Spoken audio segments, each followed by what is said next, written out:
जाने कि जिद ना करो।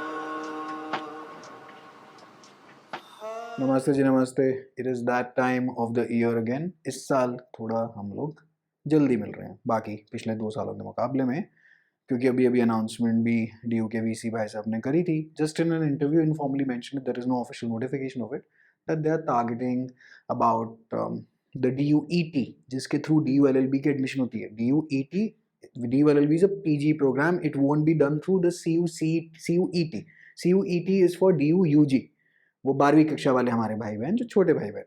डीयू एलएलबी वाले, that's a PG programme. So LLB LLM दोनों को डीयू पीजी में गिनती है। So it will be conducted, the entrance examination will be conducted via the DUET, that is Delhi University Entrance Test, जिसके form I think I am shooting this on the 6th। He said कि हम खोलेंगे, but वो क्या बोलते हैं, इनका दिल्ली विश्वविद्यालय वालों को सबको पता ही है कि जो बोलते हैं उसमें 5-7 दिन तो जोड़ ही लो। तो शायद 2-4 दिन में ये लोग उसके form registration is just about to open if Covid keeps on behaving itself like it is doing right now. Right, इस पहाड़ पे जरा प्रिपरेशन पे जरा थोड़ा 2 मिनट में आते हैं।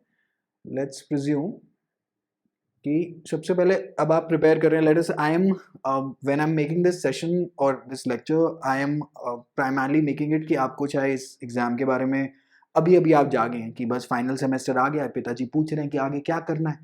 मैथ्स हमारी उतनी अच्छी नहीं है, तो कैट वैट तो हमने देना नहीं है, तो हम सोच रहे हैं कि आजकल वकालत बड़े फैशन में है तो वकालत कर लेते हैं। मैं उस बेस पे ये डिस्कशन करने जा रहा हूँ। I won't get into the previous year cut off, question paper analysis, वो सब कुछ हो चुका है इस चैनल पे। आपको प्लेलिस्ट में जाइएगा, आपको सब कुछ मिल जाएगा। डी एल एल बी की प्लेलिस्ट में आपको जाना है, वहाँ पे आप थोड़ा सा उसको एक्सप्लोर कर लीजिए। पिछले साल के कट ऑफ, क्वेश्चन पेपर के ट्रेंड, कितने क्वेश्चन किस सेक्शन में से पूछता है, कट ऑफ ऊपर नीचे क्यों जा रहा है, कैसे क्या ट्रेंड है, आपको सब कुछ मिल जाएगा। जस्ट ये वाली टॉक ऑलमोस्ट मैं हर 1.5-2 महीने बाद जस्ट ऑलमोस्ट एक रिपीट सॉर्ट ऑफ स्टाइल में बनाता हूँ। तो 3 महीने बचे हैं ऑलमोस्ट। आप ये डेट मान के चलिएगा कि प्रिपरेशन आपको इन डेट्स को दिमाग में रख के चलनी है। तो 20 जुलाई, 27 जुलाई, 3 अगस्त, डिपेंडिंग ऑन नीट यूजी कब होता है, क्योंकि एनटीए को थोड़ा फ्री होना होता है।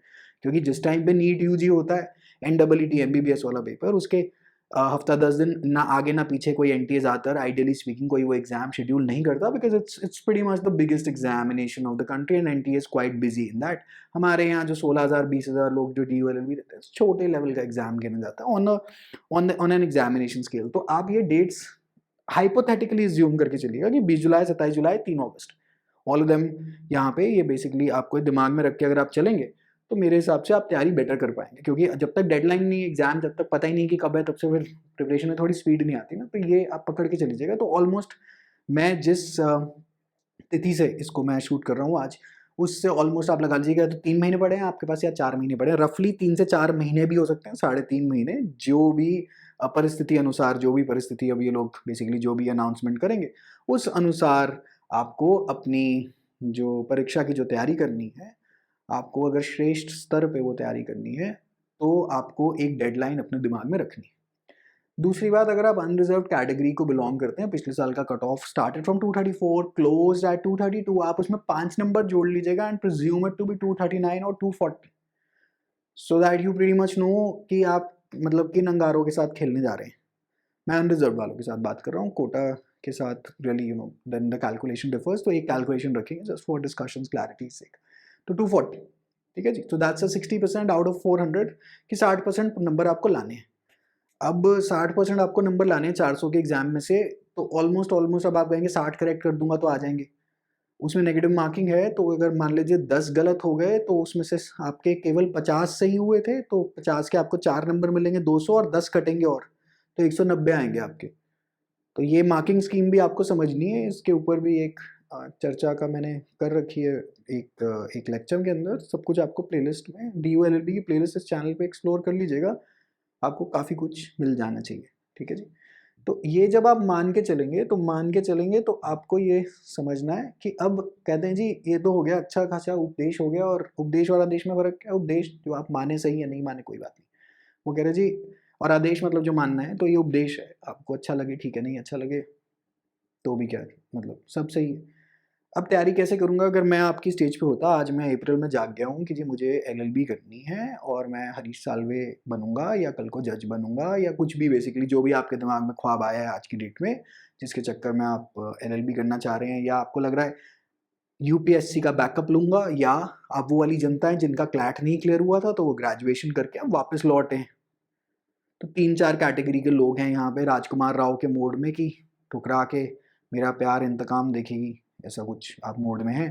तो obviously you'll be preparing for this examination and that's pretty much the crowd. One is that I wish to pursue LLB, I'm very clear about it, going in for LLB.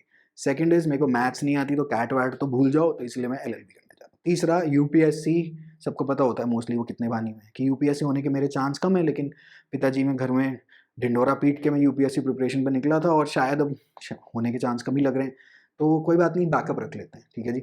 अच्छा, और फिर उसके बाद क्या है, उसके बाद वो वाली जनता है जो क्लैट जिनका नहीं निकला या अच्छी रैंक नहीं आई थी, they didn't get the NLU of their choice, तो उन्होंने अब ग्रेजुएशन कर ली, तो अब वो वापस लौटे हैं। और एक चौथे, अच्छा मैं बताने भूल गया, सेकंड अटेम्प्ट वाले भी हैं, क्योंकि जिनका पहला पिछले साल कॉम्पिटेटिव एग्जाम था उन्हें ज़रा थोड़ी गेम समझ नहीं आई, तो वो भी आए हैं। तो बेसिकली मार्काट है, और अगर अनरिजर्व की आप बात करेंगे तो तकरीबन आई थिंक 1100 समथिंग सीट्स हैं, तो आप ऑलमोस्ट एक सीट पे 10 का रेशियो लेके चलिएगा।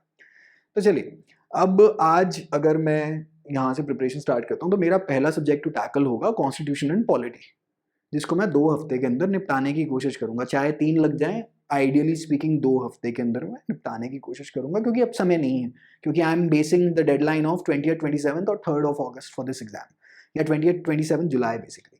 कॉन्स्टिट्यूशन पॉलिटी में 2 हफ्ते दूंगा, मुझे उसके अंदर advocate general, attorney general, governor, supreme court जज, आर्टिकल्स टू रिमेंबर, बेसिकली ये सब की शेड्यूलों में क्या क्या दे रखा है, मैं ये सब तैयारी करूंगा। अब कहाँ से करूंगा, या तो मैं लक्ष्मीकांत उठाऊंगा, सिंपल बात है, लेकिन लक्ष्मीकांत में जितनी डिटेल दे रखी है वो शायद इस एग्जाम के लिए उतनी रेलेवेंट नहीं है, लेकिन फिर भी अगर आप कर पाएँ तो you know it's great. Laxmikanth के पहले 3-4-5 चैप्टर्स पे इस चैनल पे लक्ष्मीकांत की पॉलिटी स्टेशन की भी प्लेलिस्ट बनी हुई है, आप अगर लक्ष्मीकांत वहाँ से थोड़ी तेजी से कवर आउट करनी हो तो आप कर सकते हैं, ऐसी कोई दिक्कत नहीं आएगी आपको।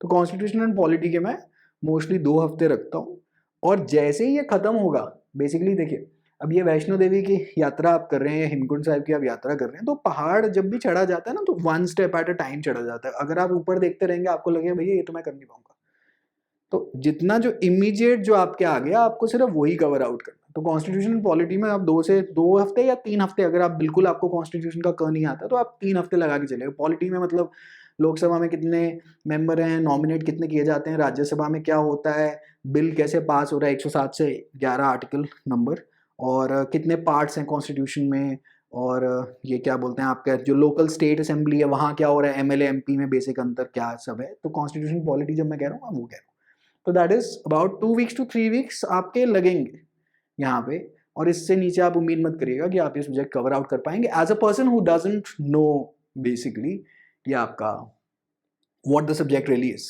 क्योंकि अगर आपको थोड़ी सी एक्वेंटेंस आप सेकंड अटेम्प्ट वाले हैं तो आप 1 हफ्ते में निपटा लेंगे, ऑलराइट। तो 2 हफ्ते, then you go to IPC, तो एक स्टेज आपका टप गया, आप यहाँ पे इस स्टेप पे आ गए, फिर आपने दूसरी सीढ़ी चढ़नी है, वो है आईपीसी की, दैट इज क्रिमिनल ऑफेंसेस। आपने काम करना है जी आईपीसी में जो ऑफेंस जो डिफाइंड है उनकी डेफिनेशंस क्या क्या हैं।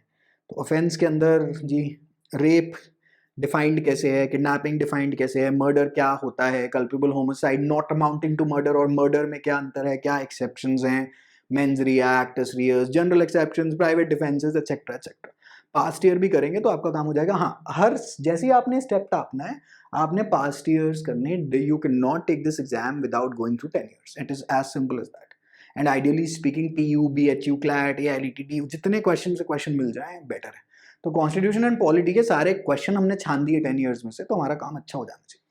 फिर हम जा रहे हैं आईपीसी के अंदर। आईपीसी आप 1 हफ्ता दीजिए, और फिर से जब आईपीसी अब आप पूरी कर लेंगे अपनी तैयारी, चाहे आप यूनिवर्सल रेफर करें, चाहे आप सिंगल रेफर करें, चाहे आप जौन सा भी प्रिपरेशन मटेरियल रेफर करें, आपको आईपीसी निपटानी है जल्द से जल्द, बेसिकली क्रिमिनल लॉ। तो वो आप आई थिंक 1 हफ्ते में रीजनेबली MCQ ओरिएंटेड जो लेवल आपका आता है इन दी वी, I think you can fairly, मतलब अगर मैं हर रोज के 2 से 3 घंटे दूँ तो हो जाना चाहिए मेरा काम। फिर एक स्टेप और खत्म हुआ, तो अब पहाड़ के टॉप पे जाना है तो थोड़ा धीरे धीरे करके जाएंगे। आईपीसी के बाद आप फिर पास्ट ईयर उठाएंगे और आईपीसी के सारे क्वेश्चन कर देंगे। फिर आप जाएंगे कॉन्ट्रैक्ट एंड टॉट में, जो कि मेरे हिसाब से आधे एक हफ्ते में आपका, आधे पौने हफ्ते में हो जाना चाहिए, मतलब 7 दिन में से 4-5 दिन में काम हो जाना चाहिए। हल्के टॉपिक हैं, आसान टॉपिक हैं, बीकॉम वालों को तो कॉन्ट्रैक्ट एक्ट मोस्टली पढ़कर ही आ रहे हैं आप, ठीक है जी। तो आधा हफ्ता कुछ करीबन लगेगा। फिर आप पास्ट ईयर उठाएं और इस टॉपिक का पास्ट ईयर छान दें। फिर आप जाएं फैमिली लॉ और IPR पे। फैमिली लॉ में अब हिंदुओं का लॉ क्या है, मुस्लिम का लॉ क्या है, आईपीआर में copyright, trademark, design, patent, semiconductor design, trade secret, ये सब क्या होता है, इनके टेन्योर क्या क्या है, इनको प्रोटेक्शन कौन कौन सी एक्ट के तहत दी गई है, वो सब। फिर वो भी आई थिंक, मतलब मैं आधे हफ्ता कह रहा हूँ, but I think I just revise my opinion on this while I am speaking, take about 1 week for this. तो ऐसे करके आप चलेंगे तो आपका काम बेसिकली अच्छा हो जाएगा। तो एक एक कदम करके चलेंगे, ये नहीं कि पहाड़ की तरफ ही देखते रहे और वहीं पे खड़े ही रह गए टेंशन में कि अरे अब क्या करेंगे। चिंता ताकि कीजिए जो अनहोनी होए, यो मारक संसार का नानक थिर नहीं कोई। चिंता आप तब कीजिएगा जब कोई अनहोनी होगी, चिंता मत करिए, आप अपने कर्म करिए, दैट्स अबाउट इट। चिंता करने से क्या हो रहा है, चिंता और चिंता में सिर्फ बिंदु का मात्र का फर्क है। तो आप ये काम जब आप कर लेंगे, उसके बाद आप जाएंगे इस एग्जाम का जो मेन जो टॉपिक है, स्टैटिक जीके।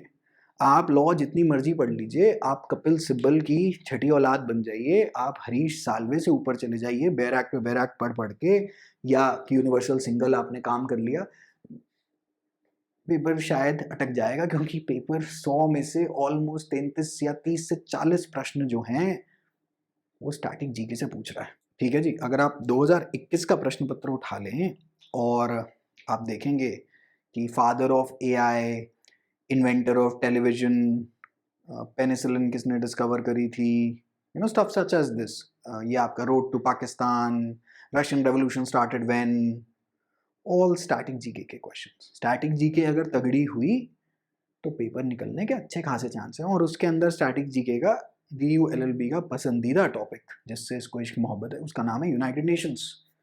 तो वो सब अगर आपका कंप्लीट हो रखा है, couple it out with legal, तो जाके ये काम बनेगा। ठीक है जी।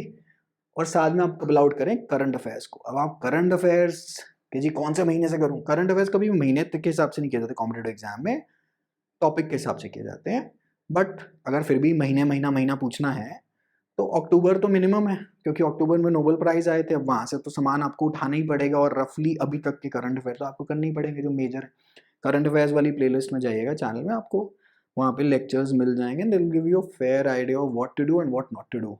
Alright, so and then basically आप खड़े होंगे कट ऑफ क्लियर करके, ये करते हुए।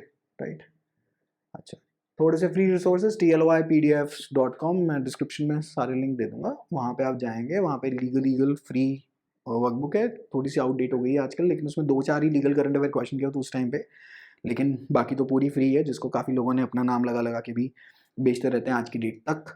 तो 2019 में मैंने पब्लिश करी थी, तो that's free today, you can practise out questions from there and you can get past years there, and you can explore the playlist. Those are free resources basically. अच्छा, मॉक टेस्ट का क्या करें? Mock test खरीदने हो तो now is the time. ठीक है जी। और मॉक टेस्ट के वो स्क्रीनशॉट पे स्क्रीनशॉट लेके 50 रुपए का बेच रहे हैं, 5 रुपए का बेच रहे हैं, 100 रुपए कि मैं क्वेश्चन रट लूंगा जी, ये इनके मॉक है, वो उनके मॉक है, फ्री में मिल रहे, कुछ नहीं होगा उससे। ना होता है, हर साल ये तमाशा होता है, हर साल चोर आते हैं, चोरी ये IPR की वायलेशन भी है, बट हर साल आते हैं और हर साल मार खा के जाते हैं। उसका कारण क्या है? मतलब बेसिकली सफलता नहीं प्राप्त होती। मॉक के कोई क्वेश्चन आप रट के कुछ नहीं होने वाला उससे, इट इज़ एब्सोल्युटली यूजलेस। मुझे खुद ही नहीं याद कि मैंने कौन कौन से क्वेश्चन बनाए, तो आप कैसे रट के आपको क्या याद रहेगा, जबकि वो एग्जाम में 1 to 1 भी टपक जाते हैं। बट मतलब कि जब याद ही नहीं है तो फिर बेसिकली क्या कर लेंगे आप? It is humanly impossible to rote learn. सारा मॉक का खेल ना एनालिसिस रिपोर्ट में है। एनालिसिस रिपोर्ट के अंदर आपको बताया जाता है कि जी भैया ये प्रश्न आपके गलत हुए, यहाँ पे आपकी एक्यूरेसी बढ़ानी है। वो चीज़ बेसिकली फायदेमंद है आपके लिए, एनालिसिस रिपोर्ट। तो एनालिसिस रिपोर्ट कह जी होता है जी, मैं तो एक जगह ने, एक बंदे ने मॉक टेस्ट खरीदे, 5 को शेयर कर दिया, उसके बाद वो दूसरे अटेम्प्ट कर रहा है, तीसरा अटेम्प्ट, सारी एनालिसिस रिपोर्ट का बेड़ा गर्क हो गया। एनालिसिस रिपोर्ट पे जो व्यक्ति ज़्यादा से ज़्यादा समय गुजारेगा और ज़्यादा से ज़्यादा एनालिसिस रिपोर्ट को यूज़ करके उसको उपयोग में लाकर अपनी तैयारी की तपस्या में, वो व्यक्ति आगे जाएगा और वो व्यक्ति उन मॉक टेस्टों का फ़ायदा उठा पाएगा। मैं ये नहीं कह रहा कि जी हमारी मॉक टेस्ट बेस्ट हैं, ये हैं, वो हैं, आपको जहाँ से मर्जी खरीदना आप खरीदें। ज़्यादातर लोग मल्टीपल मॉक टेस्ट ही खरीदते हैं। इस अकेडमी में जितने स्टूडेंट हैं, मोस्टली काफ़ी लोग जिनके पास मतलब पैसे हैं लगाने को, जिन्होंने हमारे को पैसे दे दिया, वो कहते हैं नहीं जी आई एम मतलब सफिशिएंट, मैं एक ही, because too many cooks spoil the dish, तो एक ही के साथ रहूँगा तो ठीक है। बट मोस्टली लोग, तभी आपको हर जगह दिखेगा कि यार हर अकेडमी हर ही रैंक क्लेम कर लेता है, क्योंकि मॉक टेस्ट में है ना, मल्टीपल लोग अलग अलग जगह पे मॉक टेस्ट में होते हैं, तो हर किसी को सफलता क्या बोलते हैं क्लेम करने की आदत है, तो कोई बात नहीं। तो मॉक टेस्ट का जो कोर है ना जी, वो एनालिसिस रिपोर्ट में, वो क्वेश्चंस में नहीं है। क्वेश्चंस आप, it is humanly impossible to rote. आपको एनालिसिस रिपोर्ट बता सकते हैं भैया लॉजिकल में काम की जरूरत है, कॉन्स्टिट्यूशन के सेक्शन में जरूरत है, या लीगल के सेक्शन में जरूरत है। आईपीसी को आप देखिए कि जी आपसे गलत हो गया, मान लेते हैं इमरजेंसी का टॉपिक गलत हो गया, तो आप जाके बैठ के इमरजेंसी पढ़ लीजिए। आपके फ्लाइंग बीस्ट भैया ने भी यही अप्रोच यूज करी थी। He took the mock test series on the 1st of September last year, या तो वहां से वो जो 1 महीना जो लेवल अपग्रेडेशन थी, वो मॉक टेस्ट सीरीज की एनालिसिस रिपोर्ट यूज करके काम कर रहा था कि जहां जहां मैं गलत हुआ वहां वहां मैंने उस टॉपिक को सही कर लिया, राइट। तो उन्होंने भी, उनका भी इंटरव्यू पड़ा हुआ है DOLB वाली प्लेलिस्ट के अंदर कि कहाँ पे क्या काम किया था। अच्छा, फिर अब आप जाएंगे जी यूनिवर्सल फॉलो करूँ सिंगल फॉलो करूँ, भैया ऐसा है किताबें ऑलमोस्ट 90% सेम है। जो करना हो करो, लेकिन अच्छे से करो। एक ही का समय है जीवन में, जो करो बहुत अच्छे से करो, लेकिन उस एक चीज को पूरा संपूर्ण, मतलब आप, मतलब पूरे अच्छे से एक तरीके से कि आपने उस चीज के मतलब धागे खोल दी। आपको मतलब आपने उस किताब को इन एंड आउट कर लिया, रादर देन दो आपने 40-40, 30-30% कर लिया, उससे कोई फायदा नहीं। फिर आप कहेंगे दुनिया को बताएंगे, जैसे जैसे काफी दिन मैं तो 18 घंटे पढ़ता था, हर सप्ताह या हर महीना। 18 घंटे दिन के तो पढ़ने तो इम्पॉसिबल है, हो ही नहीं सकता। थोड़ी सी आदमी में परिपक्वता आनी चाहिए कि मतलब जब आप दूसरे को बोल रहे हैं तो थोड़े से शायद इतने भी स्टैंडर्ड ना बना दीजिए। मैं तो दिन के 18 मॉक करता था।